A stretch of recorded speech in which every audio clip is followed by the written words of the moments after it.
Okay, so hello everyone. For this video, we will solve for the linear congruence for case 2, which is multiple solutions. So we have here an example for x is congruent to mod 6, and let's look for the variables here. So we have here a is equals to 4, b is equals to 2, and our n is equals to 6. So to check whether this equation has a solution, so let's look for the GCD. So GCD of A and B, which is 4 and 6. So we'll be using the Euclidean algorithm. So 6 is equals to 4 multiplied by something plus something. So this will become 1, and then this will become 2. Then let's bring down 4. It will become equal to 2 multiplied by something plus something. For this one, 2, and this will become 0. So once you reach 0, actually you can stop here, but you can still move here. 2 is equals to bring down 0. Then since the right hand side is 0, we will end up with 2. So let's see if 2 divides B. No. So B is 2 also. So 2 divides 2. So this is check, meaning we have two solutions for this problem. Okay.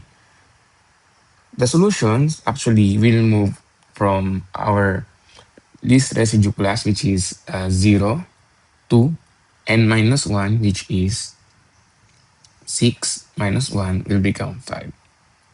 So the solutions will be coming from these values now.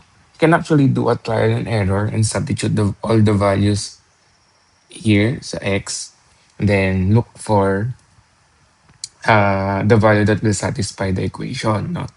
However, we will perform, of course, a step-by-step process that we can use even though the given number is large enough.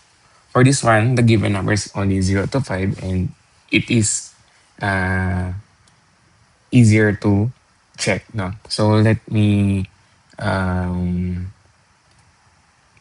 note this one. So number one is check for solution.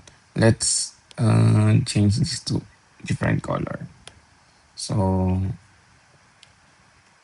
so that we know the steps. Now, one, check for solution.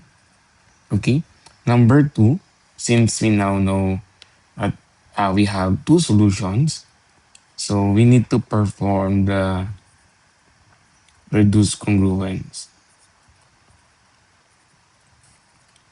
Mm. So if you observe, our equation has a multiple, no? So 4x congruent to 2 mod 6. If you observe, 4, 2, and 6 are all multiple of 2. So with that, we can look for a value, no, to reduce everything. So with this, actually, we can use 1/2. No, we can divide all by 1/2 to reduce the congruence. So we can check on again the property uh, of division so that we can reduce the congruence. No? So 4 divided by 2 will become 2. X congruent to 2 divided by 2 will become 1. And then mod 3. So this will be the reduced version. So with the reduced version, we need to check again whether there's a solution. So we perform reduced congruence because we don't want to solve uh, two solution at once. So if you reduce the congruence, you'll end up with one solution or one unique solution. So with that, let's look for the one unique solution. Let's get the GCD of A. A here will become 2. B here is equals to 1. And N now is equals to 3. So 2 and 3. So it is obvious the GCD will become 1, but let's still solve for it. So 3 is equals to 2 times something plus something. This will become 1, then 1. Then bringing down 2 and 1. 1 multiplied by something plus something. So this will become 2 and 0. Bring down 1 and 0. The right hand side becomes 0. So our GCD is 1. And if you check, 1 divides 1. No? So there's a solution. Okay. Since there's a solution, we now uh, look for the congruence or inverse. No? So we need to look for the um, inverse of this one so that we can find the value of x. No? So let's write this down here. 3. Let's solve uh, the reduced congruence. So let's move this up. To solve for the reduced congruence, you need to find the inverse of this equation. But since it's already equated to 1, we can actually directly solve it. So let's try it again. 2x congruent to 1 mod 3. Now, using the GCD or the Euclidean algorithm, we can actually extend it to solve for the inverse. No? Or before we do that, you can think of uh, a way no, to add the modulo to 1. And as you add, uh, you need to look for the value that is a multiple of 2. So for this one, it's very small. So actually, you can add 3. This will become 4. And 4 is a multiple of 2. We can actually now um, stop there. No? However, uh, we will be demonstrating this one using the Euclidean extended algorithm. So using the previously created equations, these two here, no, uh, we need to equate everything. Actually, we since this is already 1, so we can rewrite it 3 no, minus transpose 2 times 1 is equals to 1 there. And then if you we cannot substitute this equation anymore now because it is the equation that gets the GCD. So for this one, to work on this equation, we need to, since it's mod 3, no, we can perform mod 3 on both sides to cancel out 3. So if you apply mod 3 both sides, this will cancel out 3. And we will be left with 2 so that we maintain 2 here times, let's move the negative sign to 1. It's congruent to 1 mod 3. So in this form, our inverse would be negative 1. No? However, it's not a convention to use negative numbers in modulo. So we will add 3 to negative 1. No? Add until it becomes positive. No? So this will become, let's change the color, 2, no, times -1 plus 3 is equals to 1 mod 3. And then this will become 2, no, times 2 is equals to 1 mod 3. Then as you see, these 2 will become our x is equals to. So the inverse, the inverse modulo, no, x is equals to 2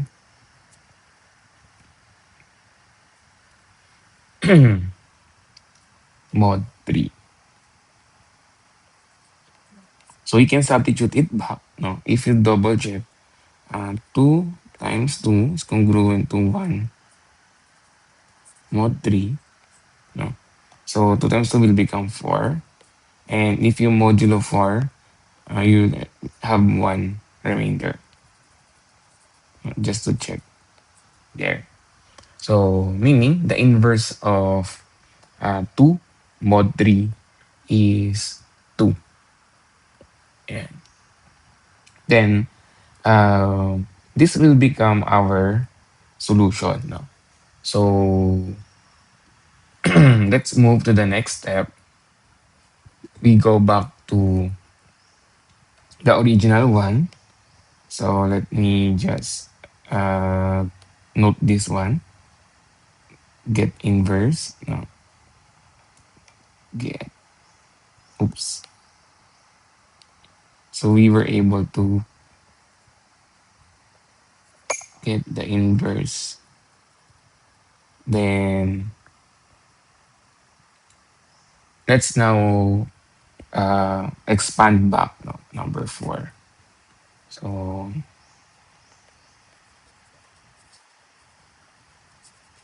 to the original equation. No? So let's write again. Our original equation is 4x.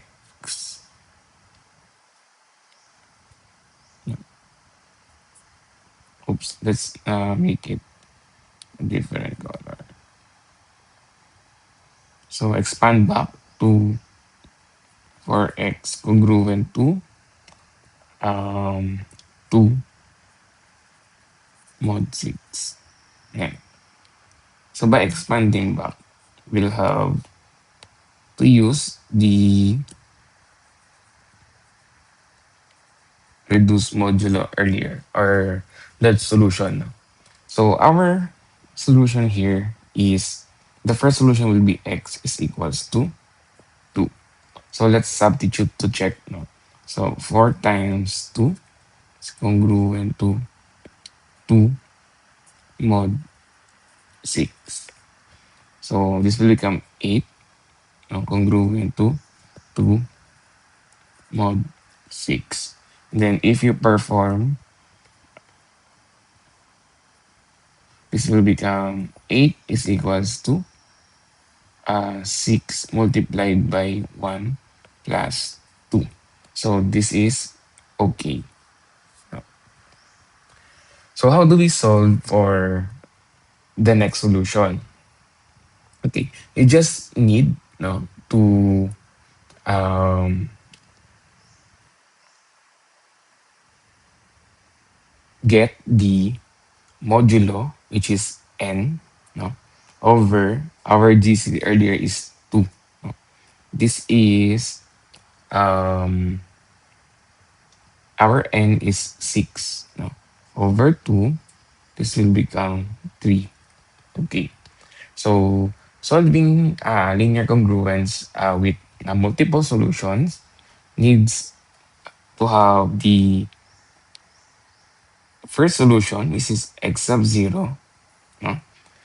The next solution will be x sub 0 plus the n over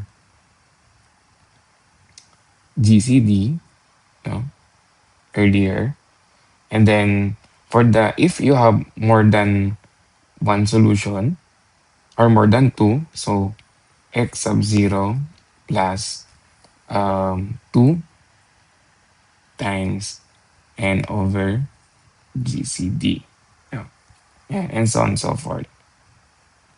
You can also think of this one as x sub 0 is equals yung first solution, no, our first solution, and then x sub 1 is equals to x sub 0 plus n over the GCD. No?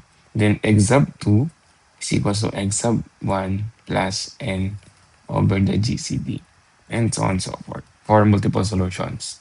So let's solve this one. So we already have the n, we already have the first solution. No, it's a x sub 0. Now we will solve for the next one. So x sub 1 or the next solution is equals to 2 plus 3, which give us 5. No. Then let's substitute. 4 times 5 is congruent to 2 mod 6. This will become 20. No? It's congruent to 2 mod 6. So if you check using Euclidean, so 20 times 20 is equals to 6 times how many? 3. Remainder would be 2. This will become 18. 18 plus 2 is 20. So therefore, our answer would be the solution is, so x sub 0 is equals to 2, x sub 1 is equals to 5 now. And to write everything, so x is congruent to 2, 5 mod 6 there. So this is to write it, what you call this, in one equation as a solution. You can write 2 mod 6 and 5 mod 6, but this is will be our final answer. Okay, so that's all for this one, and thank you for watching.